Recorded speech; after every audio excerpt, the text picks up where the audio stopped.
ever catch yourself staring into the mirror, a nagging feeling of emptiness gnawing at you despite a seemingly perfect life?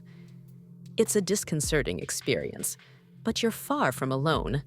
Let's explore this feeling together, not as a problem to be fixed, but as a signal to be understood. You wake up, follow a well-worn routine, and perhaps head to a stable job. You might have fulfilling friendships, a loving partner, and a comfortable home. From an outsider's perspective, your life appears enviable, a picture of success and contentment. Yet beneath the surface, a persistent void lingers. This internal emptiness manifests as a subtle heaviness in your chest, a quiet question echoing in the chambers of your mind.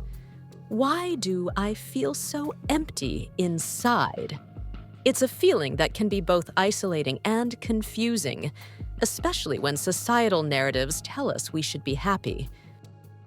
This feeling of emptiness is more prevalent than we often acknowledge. It's crucial to understand that experiencing this doesn't mean you're flawed or deficient. You're not lazy, ungrateful, or weak. You're simply human, navigating the complexities of existence. Psychologically, this emptiness can stem from various sources, each unique to the individual. However, one thing remains constant.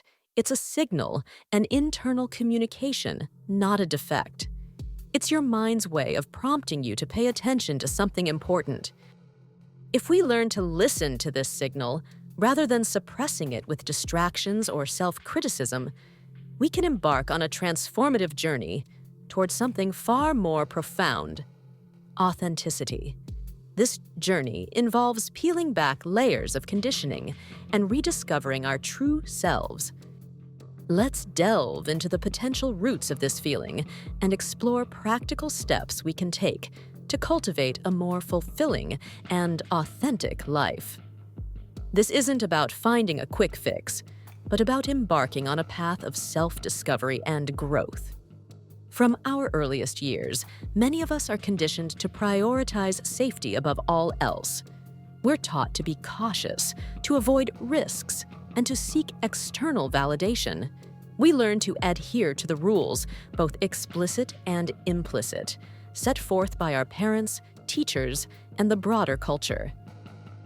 These rules often stem from a place of genuine concern, intended to protect us from harm. Don't talk back, we're told. Don't dream too big. Don't fail. Don't disappoint. These directives, while well-intentioned, can inadvertently stifle our individuality. This survival-oriented mindset, while potentially beneficial in childhood, can evolve into a restrictive prison in adulthood. What once served as a protective shell can become a cage, limiting our potential and hindering our growth. We become hesitant to explore new avenues, afraid to challenge the status quo, and disconnected from our deepest emotions. This disconnect, this suppression of our authentic selves, is where the emptiness begins to take root. Psychology highlights that emotional emptiness is often intrinsically linked to a lack of self-connection. We find ourselves living according to what we should do, driven by external expectations, rather than what truly resonates with our inner being. This disconnect can persist even amidst outward success.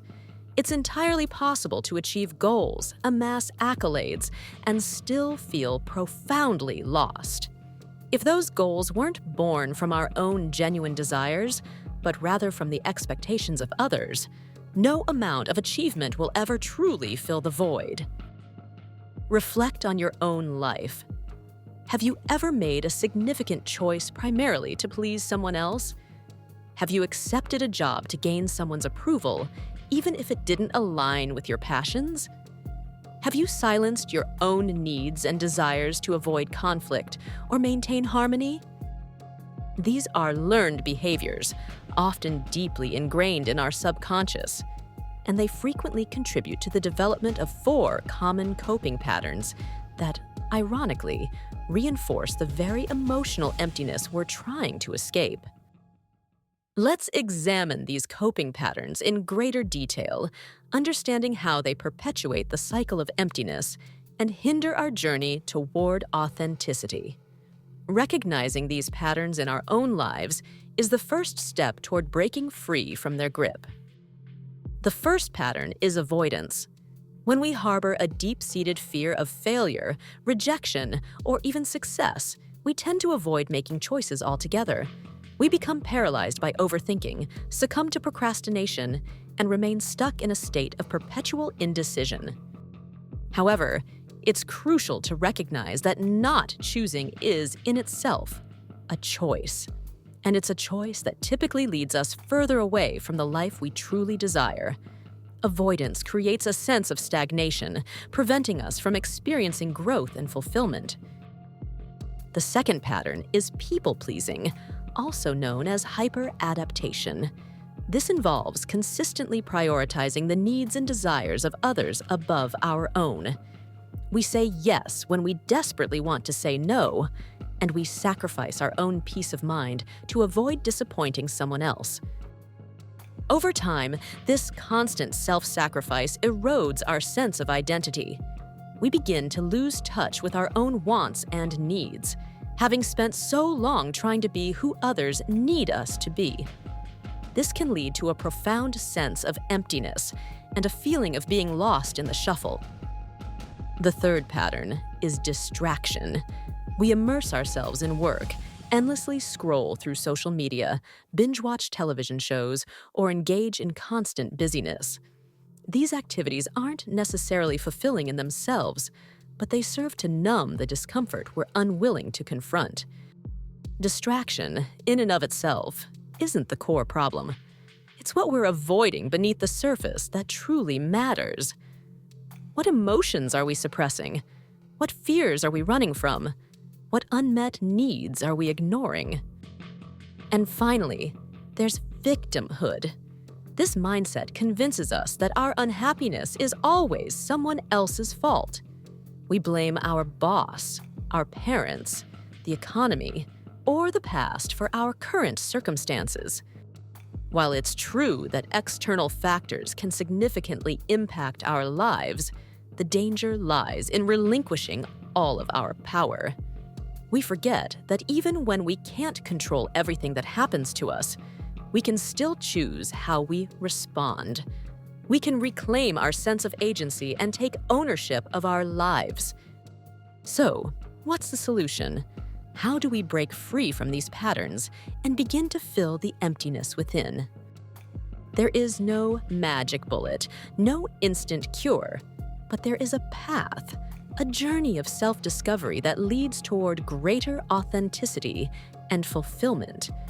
This path involves 3 key elements: awareness, reconnection, and action. It begins with awareness. We must start asking ourselves difficult questions. Whose life am I really living? What beliefs am I carrying that no longer serve me? What would I do if I weren't afraid of failing or disappointing others? These questions may feel uncomfortable, even unsettling, but they are the essential first step toward liberation. They challenge us to examine our assumptions, question our motivations, and identify the areas where we're living out of alignment with our true selves. Then comes the second step, reconnection. This involves reconnecting with our emotions, our bodies, and our inner world. It's about cultivating a deeper understanding of ourselves and our needs. Practices like journaling, therapy, mindfulness, and even simple solitude can be incredibly powerful tools for reconnection. These aren't just trendy wellness buzzwords. They're practices that help us quiet the external noise and hear our own inner voice again. And then, action. This doesn't require making giant leaps or drastic changes overnight. It's about taking small, courageous steps toward authenticity, one at a time. That might mean saying no to something that drains you, even if it's difficult, or saying yes to something that scares you, even if it feels risky. It could mean taking a break, making a change, or finally asking for help. Every time you act from a place of truth rather than fear, you start closing the gap between who you are and how you live. You begin to align your actions with your values, and the emptiness starts to dissipate. Now, let's consider another crucial element: imagination. In our society, imagination is often dismissed as childish or unrealistic. But psychologically, imagination is what allows us to visualize alternatives, to see new possibilities, and to dream of a life beyond mere survival. Many breakthroughs, both personal and collective, start with a simple act of imagining something different. What would your life look like if it was built on what you value rather than what you fear? Take a moment to reflect on that question. Not to escape the present moment, but to expand it, to envision a future that is more aligned with your authentic self. Imagination is a form of rebellion against stagnation, and in a world that often rewards conformity, daring to dream is a radical act of self-love. It's a way of reclaiming your power and creating a life that is truly your own. Finally, let's acknowledge this. The journey to emotional fulfillment is not linear. There will be ups and downs, moments of clarity and moments of confusion. You will have doubts. You may fall back into old patterns. You might even feel like giving up at times. That's okay. It's all part of the process. Healing doesn't mean never feeling empty again. It means learning how to respond to that emptiness with curiosity instead of shame, with compassion instead of self-criticism. And above all, it means honoring your right to live a life that is truly yours. Not perfect, not always safe, but deeply real. A life that is aligned with your values, your passions, and your authentic self. So, if you're feeling empty, even though everything looks fine on the surface, know this: you're not alone. And you're not broken. You're simply being called to reconnect with yourself, to embark on a journey of self-discovery and growth. Answer that call. Embrace the discomfort, challenge your assumptions, and dare to dream of a life that is truly your own. You won't regret it. If this message resonated with you, subscribe to Psychology and Mental Health. We dive deeper into emotional awareness, inner healing, and tools to help you grow. Your journey matters, and we're here to walk it with you. Take care, and keep discovering who you really are.